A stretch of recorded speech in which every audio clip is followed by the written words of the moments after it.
This type of text grabs attention. I think it's a very perfect hook to more engaged audience. First of all, open the Capcut application and import your video footage and image.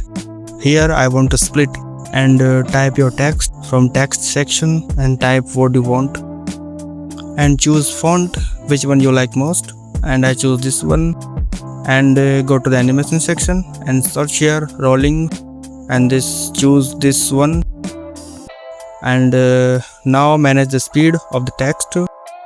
So then adjust the text according to your object.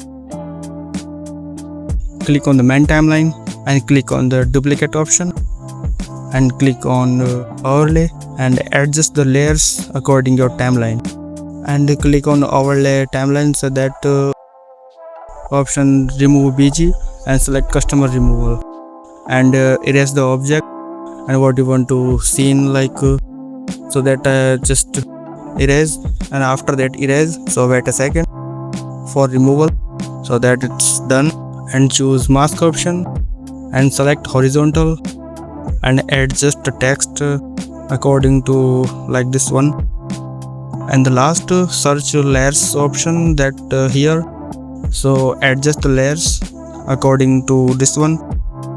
Your hook, I meant to say the video is text behind, and all set. Now you can see the result.